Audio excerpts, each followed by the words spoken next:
ويعلم مستقرها ومستودعها كل بكتاب مبين وأشهد أن محمدا عبده ورسوله الصادق الأمين صلى الله عليه وعلى آله الطيبين وأزواج الطاهرات أمهات المؤمنين وأصحابه الكرام الغر الميامين والتابعين لهم بإحسان إلى يوم الدين أما بعد فأوصي نفسي وإياكم أيها المسلمون وأيتها المسلمات الحاضرين والحاضرات والمشاهدين والمشاهدات أو المستمعين والمستمعات بتقوى الله عز وجل رب الأرض والسماوات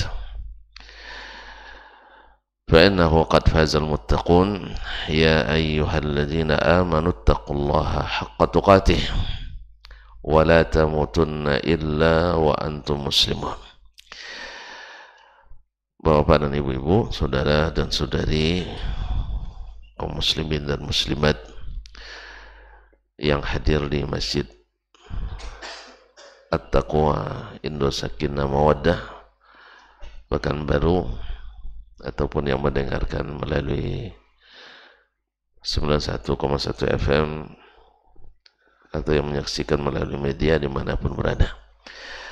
Alhamdulillah subuh ini Allah izinkan kita kembali menghirup nafas segar, melanjutkan kehidupan. Alhamdulillahillazi ahyana ba'dama amatana wa ilaihin nusur. Mudah-mudahan hari-hari ke depan semakin terbilang dan cemerlang sehingga kita menyudahi kehidupan ini dengan husnul khatimah hendaknya, amin. Oleh itu mari kita bersyukur kepadanya atas segala nikmat dan karunia yang diberikannya. Mudah-mudahan syukur kita menambah nikmat-nikmat baru yang sentiasa membuat kita bersyukur kepadanya.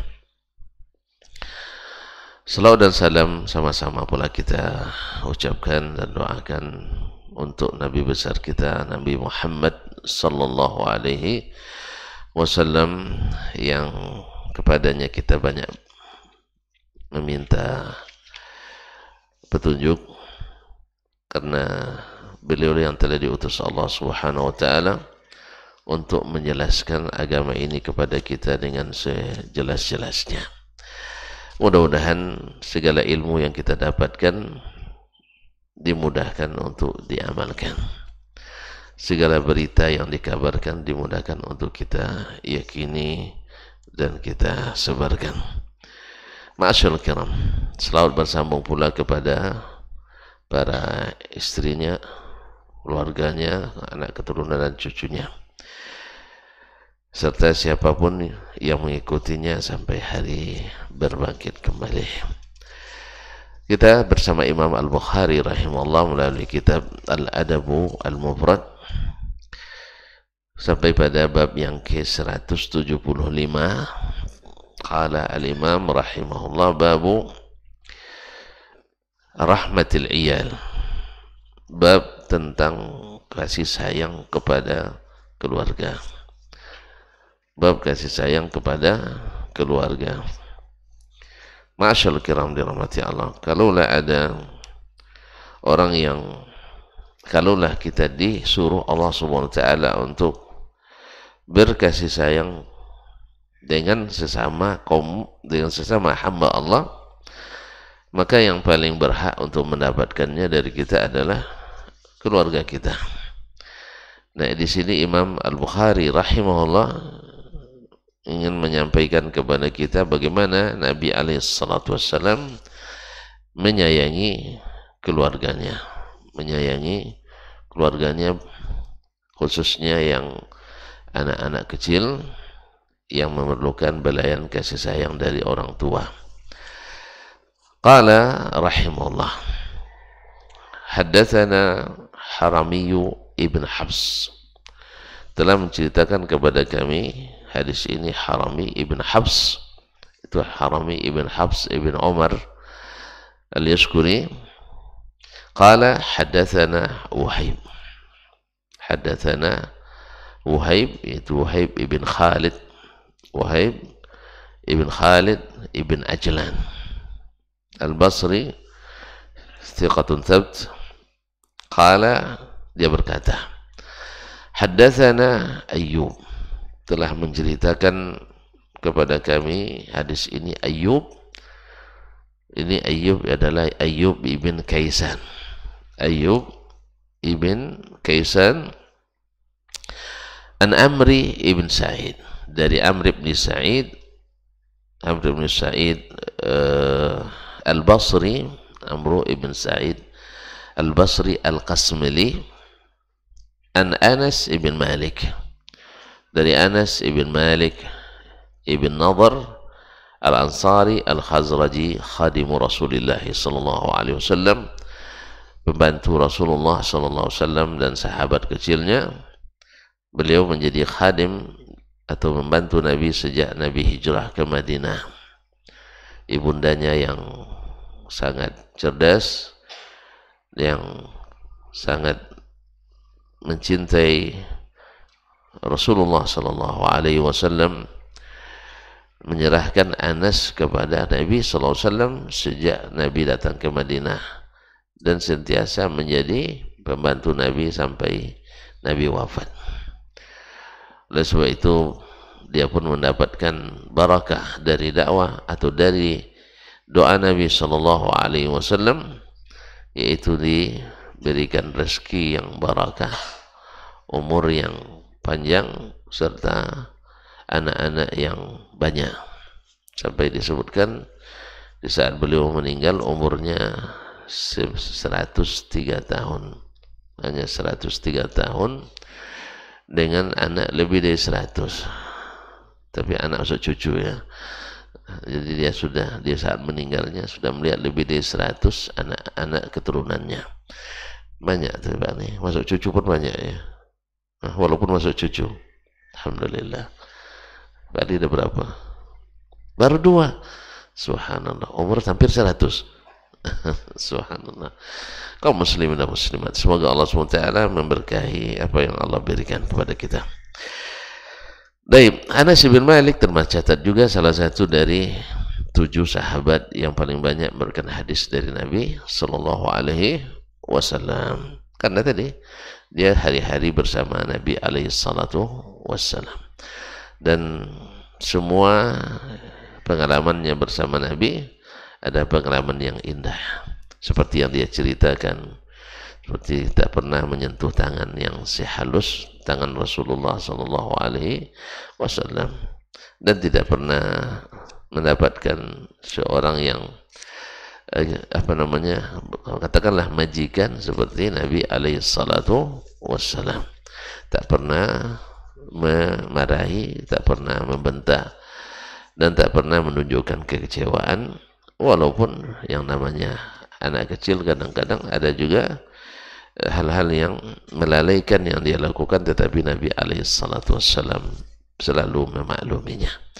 Kaum muslimin dan muslimat dirahmati Allah SWT. Anas menceritakan, kana Nabi sallallahu alaihi wasallam arhaman nasi bil iyal. Nabi sallallahu alaihi wasallam adalah orang yang paling penyayang bil iyal, dengan keluarga. Dan memang iyal maknanya keluarga, tapi pada umumnya al-iyal itu adalah dimaksudkan adalah anak-anak keluarga yang perlu perhatian, yaitu anak-anak kecil. Jadi Nabi SAW adalah yang paling penyayang kepada anak-anak kecil. Jadi anak-anak kecil khususnya keluarga yang beliau tanggung. Dan dengan anak orang lain saja beliau sangat penyayang, apalagi kepada anaknya sendiri. Apa buktinya? Di antara yang dia sebutkan, wa kana lahu ibnun mustarda fi nahiyatil Madinah. Nabi SAW memiliki anak yang disusukan di pinggir kota Madinah. Jadi orang Arab dulu, dan ini merupakan budaya yang senantiasa mereka ini kan, Dan bahkan Nabi SAW tidak mengingkarinya, yaitu biasa meminta anak-anak mereka disusukan oleh orang-orang lain, disusukan oleh orang lain, sehingga wallahu alam, menurut keyakinan orang dulu, anak yang disusukan orang lain cenderung lebih cerdas karena ada susu ibunya dan susu orang lain. Yang kedua, wallahu alam, untuk memperbanyak saudara, karena saudara sesusu sama dengan saudara senasab. Ya, kalau kita misalnya adik-adik sedikit dan ingin dapat keluarga banyak, minta mak kita menyusukan anak-anak tetangga atau anak keluarga yang lain, ya, supaya keluarga mahram kita semakin banyak gitu. Misalnya kan sekarang di negeri kita ini, kalau khususnya ya kita yang di sini, kalau sepupu anak bibi kita kan dianggap mahram ya, kan dianggap mahram itu. Ibu kita adik-adik, lalu kita dianggap mahram. Ya, orang tidak khawatir lagi, padahal haram. Ya, bukan mahram itu, tapi diharamkan untuk bersama. Maka kalau memang seperti itu, sebenarnya alasan disebut mahram itu sebenarnya punya alasan historis, yaitu dulu orang sesuku itu serumah. Sesuku itu ada rumah besar, rumah godang. Jadi di situ tinggal orang-orang yang sepupu-sepupu tinggal di situ.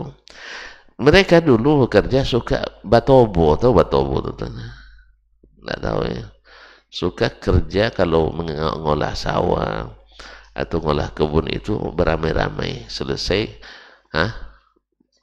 ya kerjasama. Kalau di kampung saya namanya batobo. Batobo artinya kerja bersama. Jadi misalnya hari ini ladang si fulan dikerjakan beramai-ramai. Jadi memang kadang sehari selesai, kadang setengah hari selesai semuanya. Pindah lagi ke ladang sebulan, dan biasalah yang namanya kerja beramai-ramai itu semangat. Apalagi makannya lebih semangat juga. Nah, iya.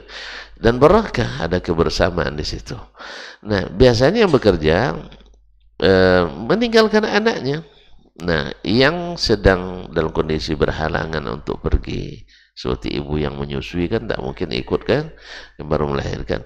Nah, di antara anak yang tinggalkan ada yang masih menyusu ada. Nah, itulah mereka menyusukan anak-anak tersebut, sehingga bercampurlah anak-anak ini yang disusukan dengan yang tidak disusukan. Akhirnya pada tetua adat dulu membuat kebijakan yang sesuku tidak boleh menikah karena kebanyakannya sepersusuan. Nah, itulah alasannya.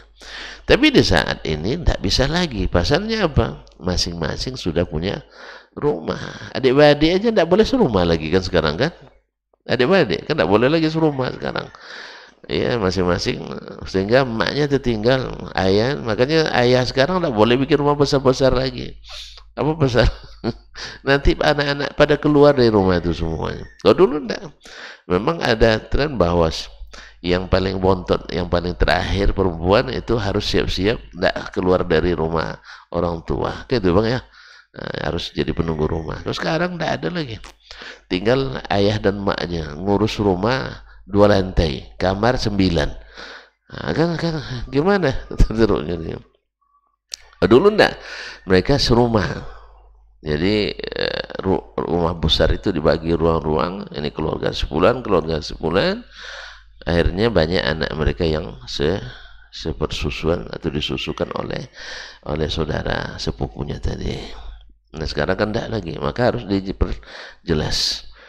Allah musta'an. Andainya dulu sebenarnya tidak perlu dengan bahasa sesusu, tapi sesusu sebenarnya harus diperjelas siapa yang sesusu, siapa yang tidak.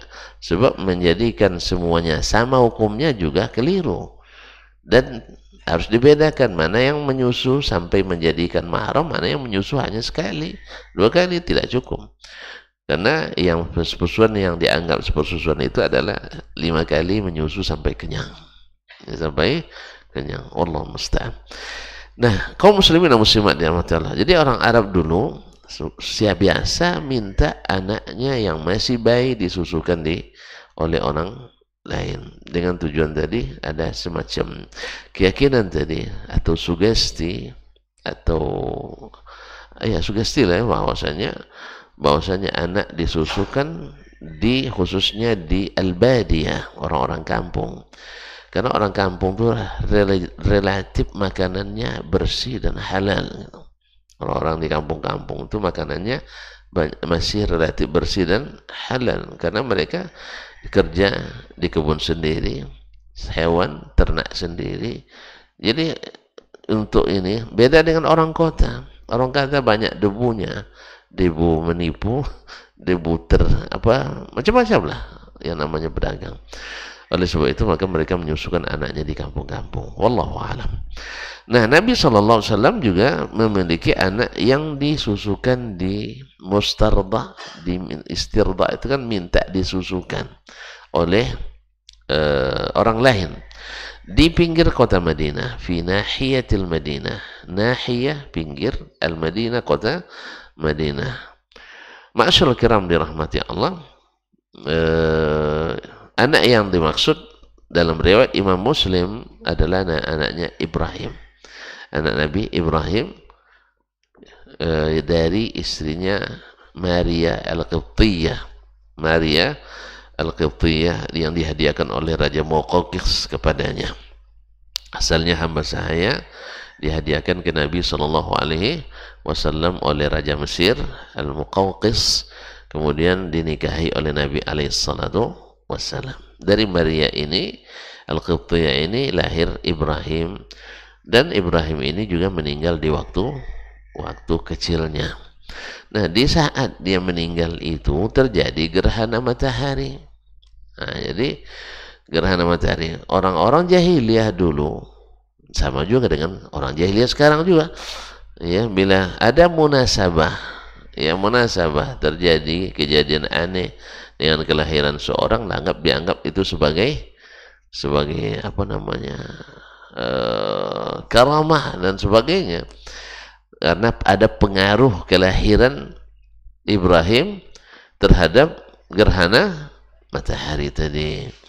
Maka Nabi SAW langsung menyampaikan ke orang dalam pidatonya, karena gerhana matahari kan ada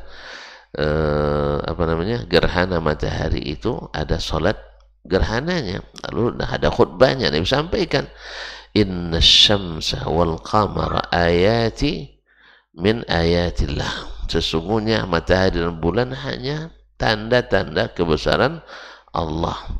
Dia itu la tuhsaf limauti ahadin wala liwiladatih. Dia tidak gerhana karena kematian seseorang atau karena kelahiran seorang. Tidak ada hubungannya. Tidak ada hubungannya, kata Nabi SAW. Dia hanya tanda kebesaran Allah, supaya keyakinan itu tidak melekat pada orang. Sebab subhanallah ya, padahal ini di zaman sahabat, yang tuan-tuan sendiri tahulah, sahabat itu didikan Nabi SAW, tapi Nabi takut karena memang banyak dimulai kesyirikan itu dari hal-hal yang dimistiskan. Ya, dimistiskan. Nampak kuburan, terbit cahaya dari situ, padahal rupanya mobil lewat di situ, tapi orang dalam keadaan takut. Orang kan di kuburan kan takut lahirnya. Coba kita di Indonesia ini rata-rata lewat kuburan, iya kan, angker kan. Ya, kalau di sana tidak ada kuburan angker memang. Itu bedanya orang yang subhanallah tauhid itu merata di masyarakat dengan mistis merata di masyarakat. Ya, kalau di luar sana orang jarak kubur malam hari, ya, kuburan juga terang memang. Kemudian tidak dibangun tidak ada dibina. Ini tidak dibuatkan sudung-sudung juga di situ. Dibuatkan apa? Jadi banyak tempat sarang-sarang hantu di situ. Jadi, iya kan dibuatkan, dipayungin, dikelambuin, di porselin, sehingga banyak tempat-tempat berlindung di situ. Jadi kadang berkelebat bayangan dikira hantu. Kadang hanya bayangan aja. Di sana kan kuburan rata-rata apa namanya tanah saja dan tidak boleh ditinggikan lebih dari sejengkal. Ya, tidak ada. Kalau dikatakan Masya Allah, kadang kuburannya harganya 1 miliar. Masya Allah, bantuan dari Pemda dan subhanallah, karena bisa menjadi sumber PAD, pendapatan asli Dayan. Iya, pendapatan asli Dayan gitu. Allah musta'an. Akhirnya kan kalau yang namanya perselin seperti itu ditebak oleh cahaya akan berkilau, nampak berkilau, bercahaya kuburan Syekh itu katanya. Ya, rupanya ditembak oleh suara apa? Oleh lampu mobil lewat, nampak bercahaya. Apa sebab? Dia tidak sempat meneliti, pas nampak cahaya langsung lari dia. Nah, akhirnya jadi kuburan keramat. Itu masalahnya. Jadi Nabi SAW jelaskan, jangan gara-gara ini nanti mereka menjadikan Ibrahim sebagai atau hari kematian Ibrahim diperingati nanti sebagai hari keramah dan sebagainya. Karena memang di situ kaum muslimin, Nabi SAW katakan bahwa matahari dan bulan adalah tanda kekuasaan Allah. La tankashifan atau la tankhasifan limauti ahadin atau liwaladati. Tak terjadi bukan karena kelahiran atau kematian, tidak ada kaitan. Kalaupun terjadi itu hanya sekedar kebertepatan takdir Allah SWT terjadi di saat dia lahir. Kalau tidak nanti tidak mungkin. Setiap gerhana pasti ada orang lahir hari itu. Atau tahu tidak, setiap menit sekarang ada orang lahir di dunia ini. Ada yang mencatat berapa orang sehari lahir sekarang? Pokoknya setiap menit pasti ada orang lahir dan orang-orang ada yang meninggal. Nanti pas gerhana, lahir anak Dasman. Masya Allah, keramat Ustaz tuh ya. Pas anaknya lahir terjadi gerhana matahari. Nah, Nabi tutup pintu ini sebab sebagian besar dari syirik terjadi akibat mengkultuskan sesuatu berlebihan.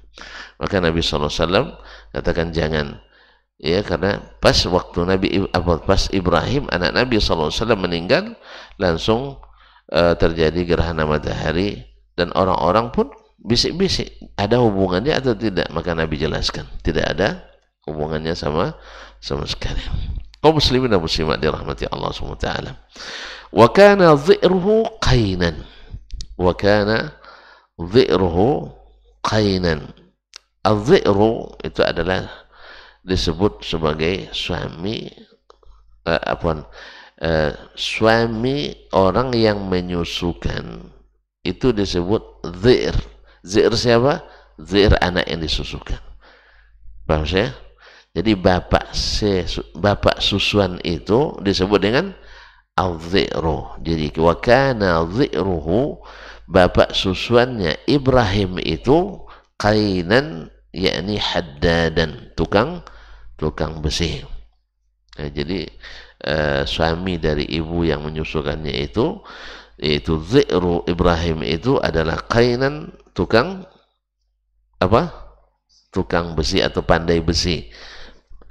Kalau sekarang pandai besi tukang las ya, atau tukang bikin pisau, parang, tombak dan sebagainya. Tentu kalau yang nama tukang besi banyak main api. Kalau banyak main api, banyak asap. Banyak asap. Kalau banyak asap bikin sesak nafas. Makanya jangan banyak main banyak main api. Tahu tuntun mana main api? Kan banyak orang main api di mulut, main api juga. Kadang di belakang istri main api juga, membuat sesak napas. Nah, jadi suami atau suami ibu penyusunya itu adalah seorang pandai besi. Wa kunna na'tihi. Anas menceritakan kami sering datang ke rumahnya itu bersama Nabi SAW. Karena Anas tadi pembantu Nabi SAW, dia datang bersama Nabi SAW ke tempat tersebut. Wa qad dakhana al-baita bi idkhir. dia sudah mengasapkan rumah dengan membakar al-izhir. Al-izhir itu adalah sejenis tumbuhan yang dulu sering dipakai oleh orang Arab itu untuk menguburkan bayi sebagai pembatasnya tadi. Jadi dia menguburkan orang mati di lahannya itu dibuat, sekarang kan papannya, nah, itu sebagai batasnya itu adalah al-izkhir, dan juga digunakan sebagai atap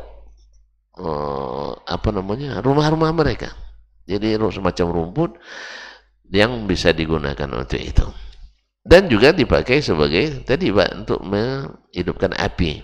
Wa qad dakhana al-baita bi izkhir fayuqabbiluhu, lalu Nabi SAW menemui anaknya Ibrahim, fayuqabbiluhu wa yasummuhu, lalu dia menciumnya, ya, yuqabbiluhu, menciumnya, dan sama ya kalau kita mencium, kalau dalam artinya di sini mencium, mengecupnya, kemudian wa yasummuhu, dan mencium juga ya. Jadi payah minta mengartikan di sini. Apa arti di buat situ Pak? Yasummuhu, mencium juga artinya. Tapi dengan kalau bahasa kampung maidu.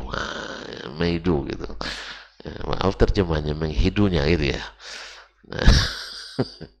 Ini menciumnya dan menghidunya. Gitulah kaum muslimin dan muslimat dirahmati Allah. Ini menandakan kaum muslimin bahwa Nabi SAW punya sifat kasih sayang tadi. Karena kasih sayang ke anak dibuktikan dengan menciuminya. Menciumnya. Semakin sering antum mencium seorang anak, semakin tahu kita bahwa tandanya dia suka dan sayang pada anak-anak. Karena apa? Yang nama anak-anak kaum muslimin dan muslimat, kalau orang yang tidak penyayang, kadang nengok anak bekebong, mana dia? Tahu bekebong apa? Kumal ya, gitu. Bekebong. Kalau bahasa kampungnya berkebong. Artinya tidak terurus. Artinya ya anak-anak lamanya banyak mainnya. Makan es krim ada berlumuran mukanya, atau main debu naik ke atas kepalanya dan sebagainya. Nah, tapi orang yang penyayang itu hilang dari kamus jijiknya. Yang namanya anak itu serem. Apalagi kalau anaknya udah bersih dan dimandikan oleh emaknya. Biasanya bapak itu kalau sudah mandi anaknya dia yang pegang. Tapi kalau masih kotor pergi sama ibu. Itulah bapak-bapak ini suka yang bersih-bersih aja ya. Makanya ibu-ibu juga harus paham, kalau pulang bapak-bapak harus kan bapak-bapak ini suka yang bersih-bersih. Kalau udah kotor-kotor nanti suruh sama mak itu. Nah, jadi sebenarnya para istri juga harus paham ketika suaminya pulang, mesti dalam keadaan sudah bersih dan servis, supaya sayangnya datang.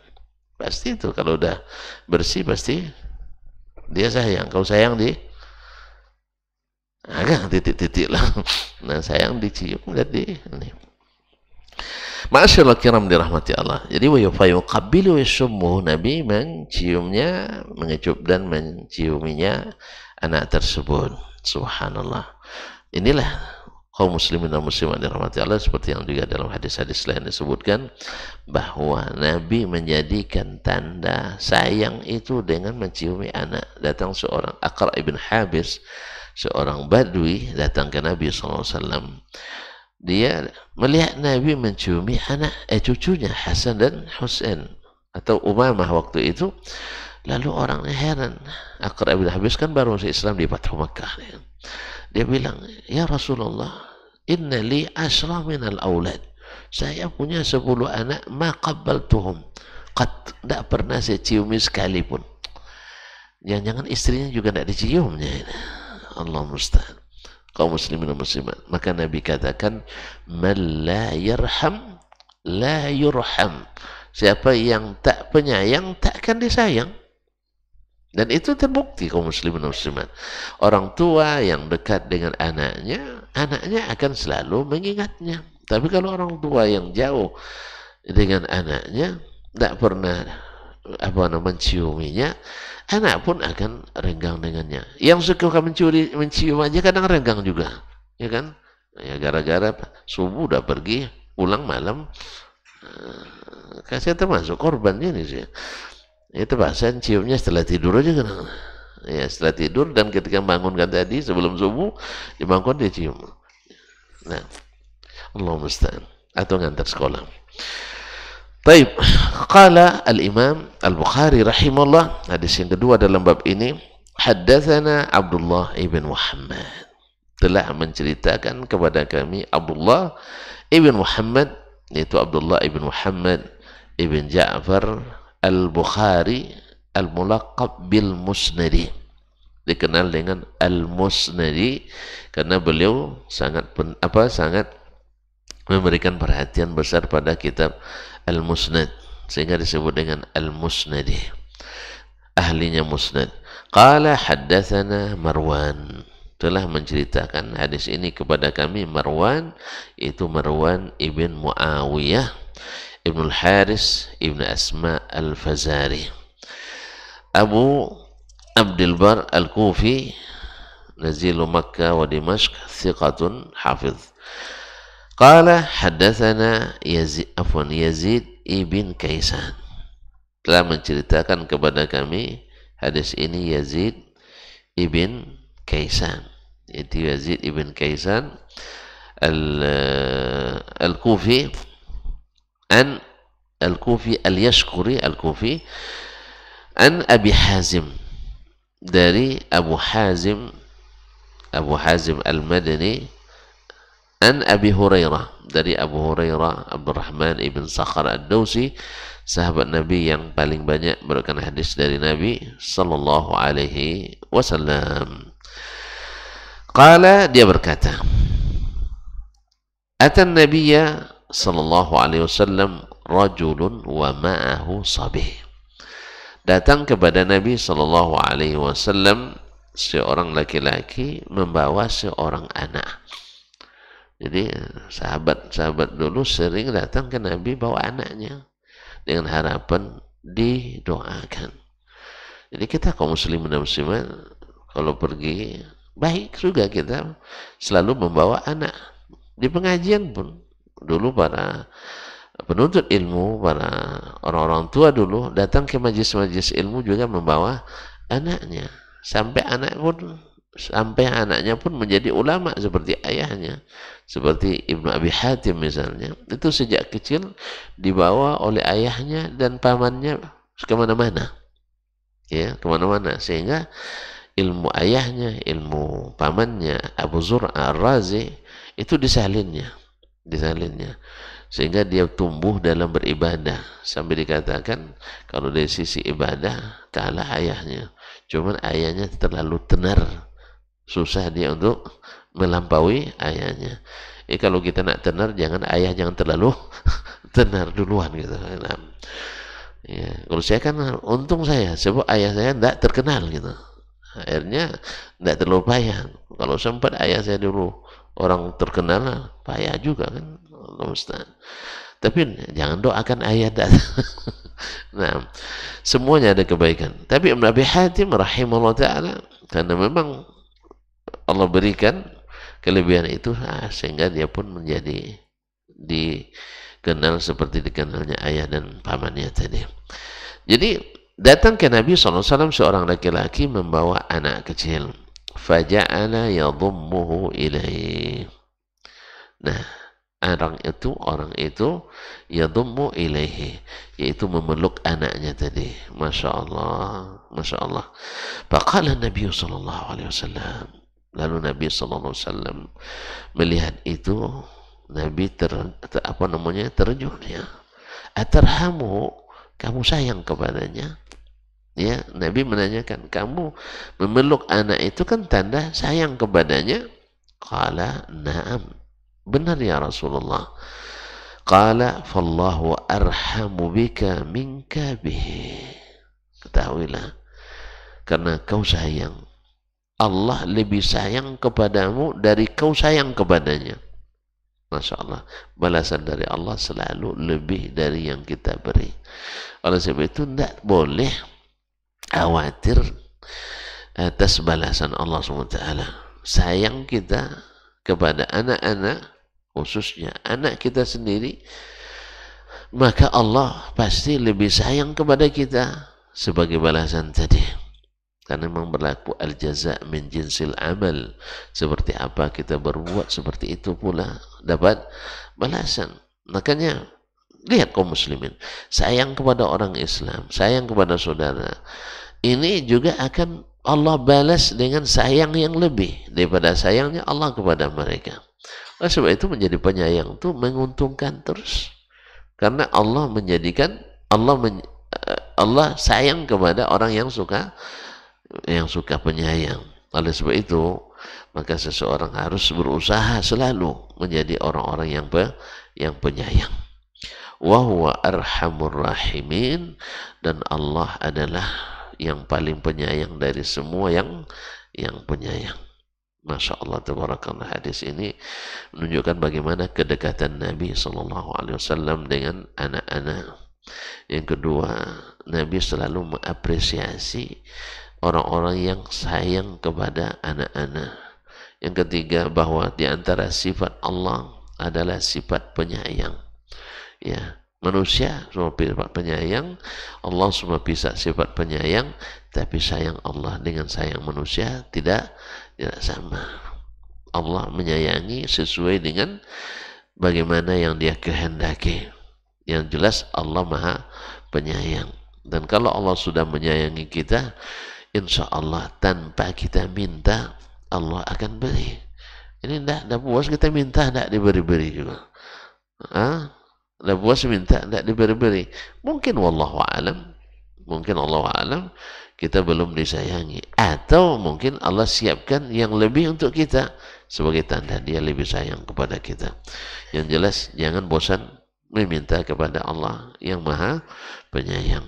Kalau tidak sekarang diberinya, besok Dia berikan. Atau ada musibah besar yang kalau kita dalam takdirnya, kalau kita diberinya yang kita minta, misalnya minta mobil, ya kan, ternyata Allah nak mengelakkan kita dari musibah besar kalau kita punya mobil. Apa misalnya terendam utang, kan itu. Yang nama utang kan tidak nyaman loh, tidak nyaman berutang tuh, tidak nyaman. Oleh sebab itu maka Allah halangi dulu kita memilikinya sampai pada waktu yang tepat. Atau memang Allah inginkan kita tidak terlalu banyak tuntutan dan beban. Sebab orang yang bermotor dengan bermobil beda tuntutannya, beda kewajibannya, ya kan? Beda kewajiban. Kalau orang yang punya motor tidak pergi ngaji, hujan katanya, ada alasannya. Tapi kalau orang yang punya mobil, hujan tidak dapat lagi alasan, kan gitu? Ya saya. Nah, jadi kalau orang yang punya motor, kalau terlambat pergi kuliah, apa terlambat kan dosen? Hujan pak katanya, kan itu, terendam jalan. Tahu kalau punya mobil, kamu udah punya mobil terlambat juga katanya kan? Nah, jadi banyak alasan. Kemudian juga tuntutan dari masyarakat dan keluarga. Pas ada minta sumbangan, awak punya mobil kasih 10.000. Andang orang lama mandang kita. Iya, pada duit kita mungkin lebih sedikit dari yang punya motor tuh. Tapi kalau punya motor kasih 10, makasih pak katanya kan, ngangguk-angguk dia. Kalau kita yang punya mobil kasih 10, mandang nih, kiki bapak ini katanya. Nah itu dah. Jadi beda memang. Oleh sebab itu syukuri apa yang ada itu. Banyak kita dielakkan dari hal-hal buruk kalau kita sedikit punya nikmat yang diberi. Jadi dalam bentuk materi sedikit, tapi dalam bentuk kenyamanan mungkin akan lebih banyak. Sama ketika orang dulu sedang belajar, kalau salah orang maklumi karena masih belajar. Kalau tidak punya duit orang maklumi, maklum masih mahasiswa. Tapi kalau sudah jadi dokter, salah, belum pun salah dicari-cari juga salah orang. Ya, belum tentu salah sudah dicari-cari salahnya. Yang kedua, kalau tidak berduit, apa cuma ya, tidak usah sekolah tinggi-tinggi katanya. Awak pula jadi contohnya, ya kan? Tuh contohnya si anu. pulang-pulang kayak batu nih. Nah, itu bahaya. Nah, jadi syukurilah keadaan kita masing-masing. Karena semakin tinggi kayunya, semakin kuat anginnya. Oleh sebab itu, orang yang bersyukur selalu dalam keadaan senang, bahagia, dan selalu disayang Allah Subhanahu wa taala. Baik, barangkali ini kaji kita pada pagi ini, mudah-mudahan Allah jadikan kita orang-orang yang penyayang keluarga, sayang kepada anak-anak, sayang kepada anak istri, dan sayang kepada seluruh masyarakat dan kaum muslimin secara umum. Dengan demikian Allah akan berikan kita kasih sayang, karena Allah lebih sayang kepada kita